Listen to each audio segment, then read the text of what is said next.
Hello everyone, आप सभी का स्वागत है पर्ल मेहंदी आर्ट 22 में। दोस्तों, आज कहानी का पार्ट 3, पैसों का दर्द।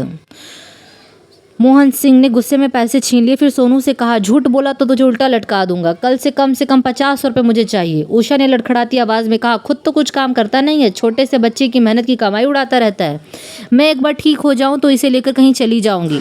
मोहन सिंह ने उषा के मुंह नहीं लगना चाहती थी। उसे दुकान बंद होने से पहले शराब जो लानी थी वह चुपचाप निकल गया। उषा ने सोनू से पूछा, तूने कुछ खाया या नहीं? सोनू बोला, माँ आज मुझे 2 समोसे सुबह ही मिले थे तो मैंने खा लिया, अब तक भूख नहीं लगी है। उषा की आंखों में आंसू भरा है। बेटा, भूख कहाँ से लगेगी? जब अपने माँ बाप पर सारे पैसे लुटा देगा तो रुक कर, मेरे पास 10 रुपये है, जा बाहर जाकर कुछ खा ले। सोनू बिना कुछ बोले पैसे लेकर बाहर चला गया।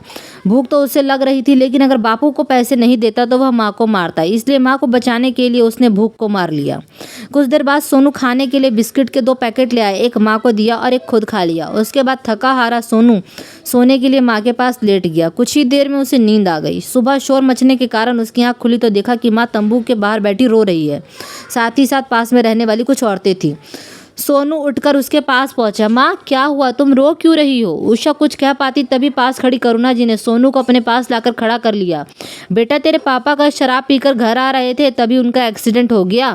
वो अब नहीं रहे, कुछ लोग अस्पताल गए हैं उनकी लाश को लेने। सोनू को एक बार झटका लगा, लेकिन वह यह समझ नहीं पा रहा था कि पिता की मौत पर वह रोए या खुश हो, क्योंकि अब वह जितने भी पैसे कमाएगा वह उसे अपनी माँ पर खर्च करेगा। कुछ ही देर में एक एम्बुलेंस वहां आकर रुकी और कुछ लोगों ने मोहन सिंह को उतारा। मोहल्ले वालों ने चंदा इकट्ठा करके मोहन सिंह का अंतिम संस्कार कर दिया और शाम तक सब अपने अपने घर वापस आ गए।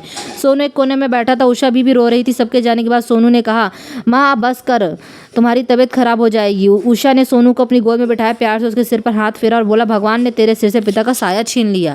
सोनू बोला, अब हम चैन से रह सकेंगे माँ, अब कोई और हमारे पैसे नहीं छीनेगा। पिता से तो हमें हमेशा एक ही चीज़ मिली है, वो है पैसे का दर्द। अब तुम्हारा ढंग से इलाज होगा। आज से इस पैसे के दर्द से छुटकारा मिला, अब हमारा पैसा हमारा है। उषा सोच रही थी कि मेरा बच्चा बिना बचपन देखे ही बड़ा हो गया। वैसे कह तो सही रहा है, उस आदमी ने दर्द के अलावा हमें दिया ही क्या है।